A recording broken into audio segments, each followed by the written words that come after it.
So welcome all of you air math student पे आप सभी का बहुत बहुत स्वागत है my dear friends and my dear student linear differential equation with constant coefficient के इस लेक्चर।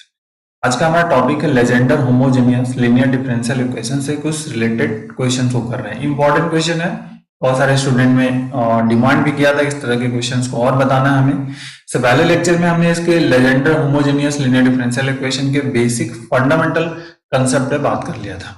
आइए इसको शुरू करते हैं। इस वीडियो की पीडीएफ जो होगी आपको डिस्क्रिप्शन बॉक्स में लिंक मिलेगा, आप वहां से इसको डाउनलोड कर लीजिएगा। ठीक है, पहला क्वेश्चन है 2x + 1 का whole square d2y/dx square something 2x + 1 dy/dx और something and solve this. Second question बहुत इंपॉर्टेंट है ये क्वेश्चन का कंसेप्ट।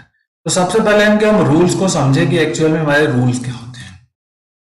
जैसे हमारे पास सब्स्टिट्यूशन समझ लिया हम, जैसे हमारे पास होता है a2 ax + b और फिर square and d2y dx square, okay, plus this is the a1 ax + b and dy/dx plus a0 y कर लीजिए और is equal to function of x। Right hand side में फंक्शन x का होगा।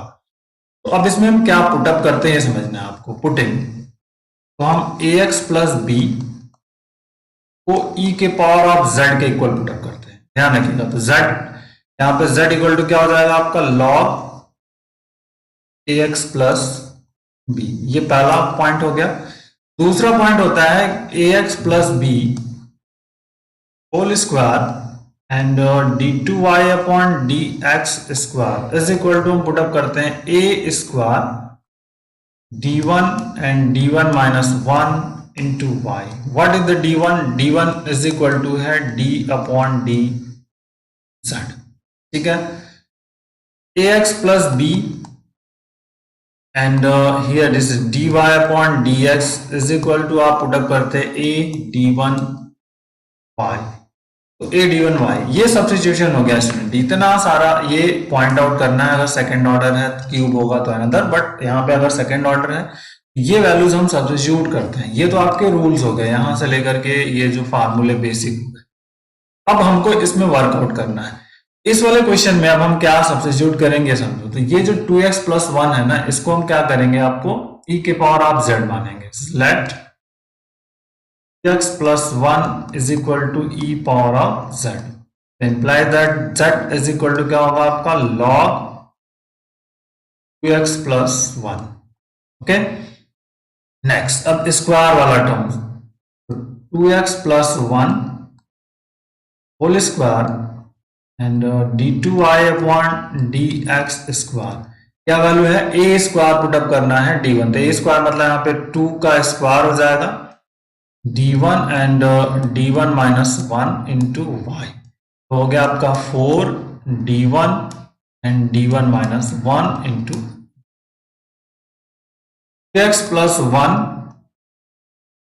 dy/dx is equal to, तो 2a हो गया आपका, a हो गया तो मतलब a का मतलब 2 d1।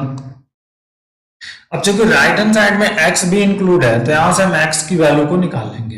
हमने क्या कंसिडर किया है, 2x + 1 बराबर e के पावर ऑफ z है। तो यहां से 2x बराबर क्या हो जाएगा आपका e के पावर z - 1 या x is equal to e के पावर z - 1/2। ये वैल्यूज हमने यहां से फाइंड कर ली and put all this value in equation number 1। जो गिवन इक्वेशन है ये वाला इक्वेशन, इसमें हम पुट कर देंगे। इसको मान लीजिए इक्वेशन नंबर 1 है, तो putting all these value in equation number 1। ठीक है, putting all this value,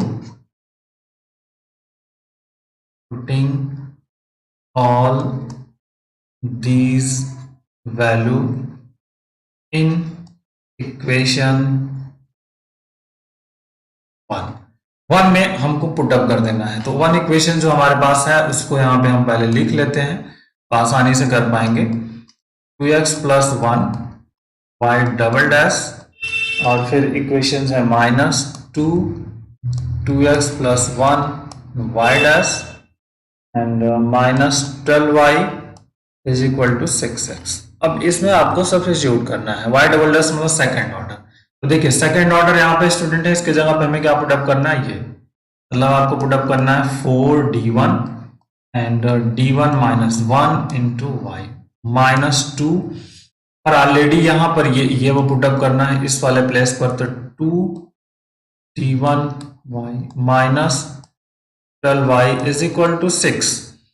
x के रिप्लेस पर ये वैल्यू पुटअप करनी है, x के प्लेस पर ये पुटअप करेंगे e power of z minus 1/2, ये वैल्यू हमको यहाँ पे सब्स्टिट्यूट करनी है। अब इसको सिंप्लीफाई कर लीजिए आप, देखिए y तो कॉमन है, y को कॉमन कर लीजिए, तो यहां से आ जाएगा 4d1 d1 square minus 4d1, okay, minus 2 to जा 4d1 अगेन, ठीक, माइनस 12 ब्रैकेट इक्वल टू 2 3 जा 3 हो गया e के पावर z माइनस 1। ये हमने वैल्यूज को इसको फाइंड आउट कर लिया, क्लियर हो गया। अब चाहे तो आप इसमें से 4 कॉमन है, 4 आप कॉमन कर सकते हो, तो 4 अगर कॉमन कर लें तो 4 यहाँ पे क्या हो जाएगा d1 square minus d1, okay, कुछ मिसिंग हो रहा है, इसको भी चेक कर लें, 4 d1 एंड 2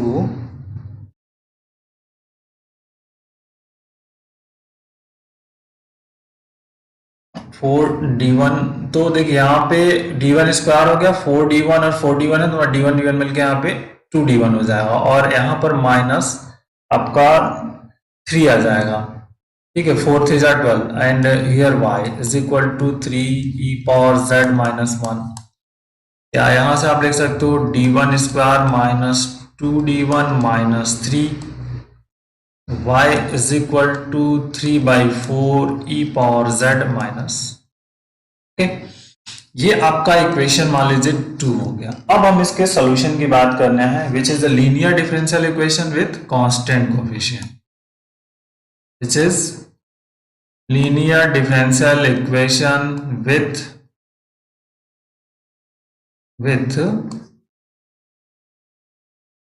कांस्टेंट कोएफिशिएंट।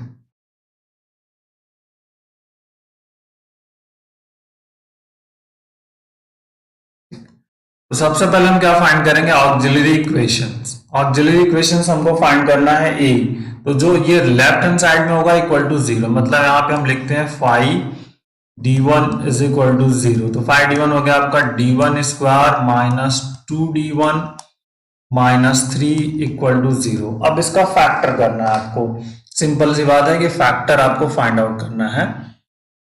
देखिए फैक्टर करें, यहां से क्या मिलेगा स्टूडेंट, फैक्टर अगर हम करना चाहें तो d1 स्क्वायर माइनस 3d1 कर लीजिए और प्लस d1 कर लीजिए, और माइनस 3 इक्वल टू 0, तो फैक्टर यहां से कॉमन हो जाएगा, d1 कॉमन है, d1 माइनस 3 प्लस 1 कॉमन हो जाएगा इसमें, so that is d1 minus 3 equal to 0, तो d1 माइनस 3 और d1 प्लस 1 इक्वल टू 0, तो वैल्यू क्या होगी, d1 is equal to 3 and r minus 1। दो वैल्यूज हमने यहाँ पे फाइंड आउट कर ली, 3 माइनस 1, तो 3 माइनस 1 हमने फाइंड कर लिया, तो कॉम्प्लीमेंट्री फंक्शन हमारा क्या हो जाएगा, कॉम्प्लीमेंट्री फंक्शन। रूट्स कैसे हैं, रियल एंड डिस्टिंक्ट है, रूट्स जो है ना, roots are real and distinct.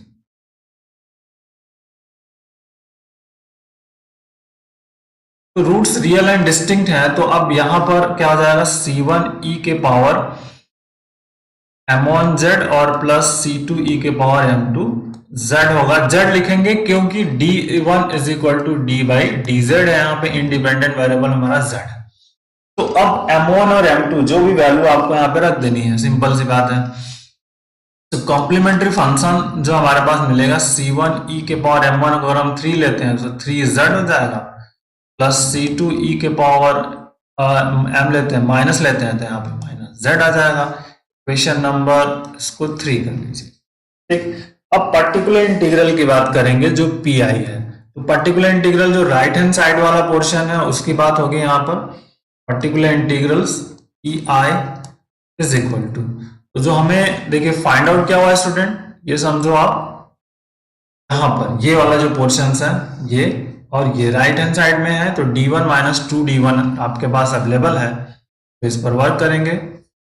तो यहां से आपका आ जाएगा d1 square minus 2d1 minus 3, और यहाँ पे आपका है 3/4 e power of z minus 1। अब इसका हमें वर्कआउट करना है, कुछ है नहीं, बहुत आसान करते हो आप। देखिए 3/4 तो कॉमन है, कांस्टेंट है, इसको बाहर कर लेते हैं, ब्रैकेट में आ जाते हैं। देखिए d1 स्क्वायर माइनस 2d1 और माइनस 3, इसको लिख सकते हैं e के पावर ऑफ z, और minus 1/d1 square minus 2d1 minus 3, 1 है तो इसको e के पावर हम 0z लिख लेते हैं। ठीक, अब फार्मूला, सिंपल सा फार्मूला हमें इंप्लीमेंट करना है कि जो फार्मूला आपके पास है 1/5d इज इक्वल टू होता है e के पावर ax है, लिखते हैं 1/5a e के पावर ax, लेकिन कंडीशन है कि phi a जो होता है नॉट इक्वल टू 0 होना चाहिए। क्लियर हो गया? तो अब इसी को बस यहाँ पे अप्लाई कर लेना है आपको। देखिए 3/4 आ जाएगा, d1 के रिप्लेस पर हमें क्या रखना है, a रखना है। a z का कोफिशिएंट यहाँ पे क्या है, 1 है, तो 1 रखेंगे। यहाँ पे 1 माइनस 2 माइनस 3 हो जाएगा, e के पावर z आ जाएगा। यहाँ पे क्या रखेंगे, 0, तो 0 माइनस 0 हो जाएगा -3, और e के पावर 0z मतलब 1 आ जाएगा।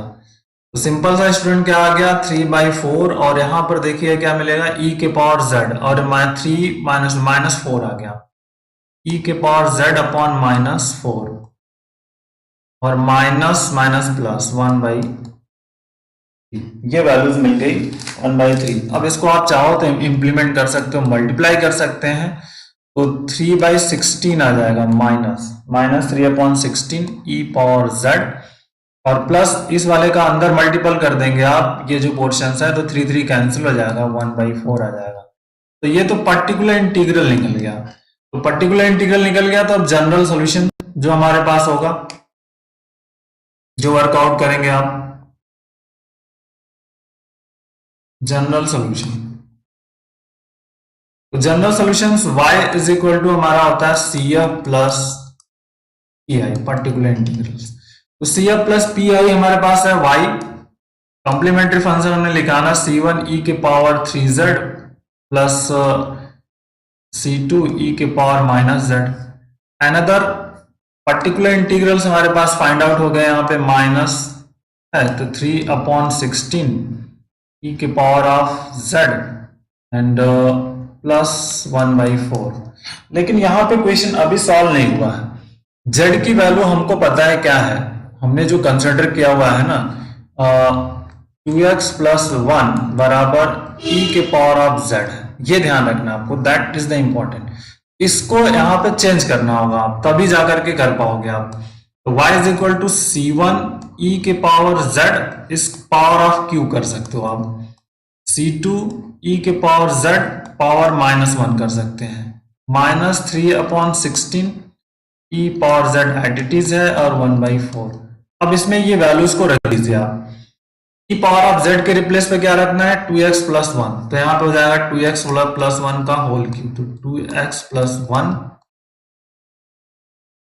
C2, आपका C2 यहाँ पे हो जाएगा 2x प्लस 1 के power -1, okay, and -3/16 2x plus 1 और प्लस 1/4, ये आपका रिजल्ट्स मिल गया। सो that is the general solution, find out हो गया इस क्वेश्चन। तो बेसिक और इंपॉर्टेंट क्वेश्चंस इसी तरह से वर्कआउट होगा। अनदर जो सेकंड वाला क्वेश्चंस है उसको आप इसी तरह से कर सकते हो।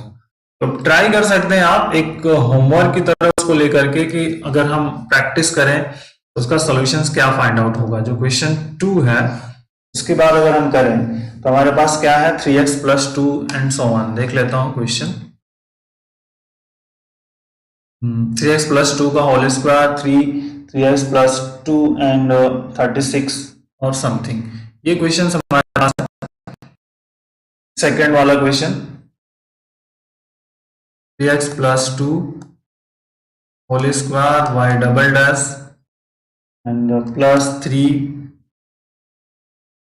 3x plus 2, okay, y dash minus 36, y is equal to आपके पास क्या है 3x square plus 4x plus 1। तो एक इंपॉर्टेंट क्वेश्चन है स्टूडेंट, आप इसको ट्राई कर सकते हैं, ठीक है। ये मैं आपको इस वाले पोर्शंस को डी मानेंगे और आगे का वर्क आप कर सकते हो। तो मैं इसको लिए आपको प्रैक्टिस के लिए बता रहा हूँ, आप इसको ट्राई करो। यदि नहीं आता तो मैं बताऊंगा। मैं इसका आंसर आपको यहाँ पे मॉडिफाई कर दे रहा हूँ। आंसर जो आपके पास मिल जाएगा y is equal to C1 3x plus 2 का whole square plus C2 3x plus 2 power minus 2, ठीक है, प्लस 1/108 3x प्लस 2 और 2 एंड लॉग, बहुत इंपॉर्टेंट है ये ध्यान रखना आप, एंड ये इस तरह से ब्रैकेट एंड लॉग इनटू में इसी के इनटू में है log 3x plus 2, 3x plus 2 का होल स्क्वायर फिर log 3x plus 2 and plus 1। ये इस क्वेश्चन का आंसर है। तो आप ट्राई करो, अगर नहीं समझ में आएगा, अगर आपसे प्रॉब्लम्स हो रही है तो मैं इसको करके बताऊंगा। Okay, thank you, bye.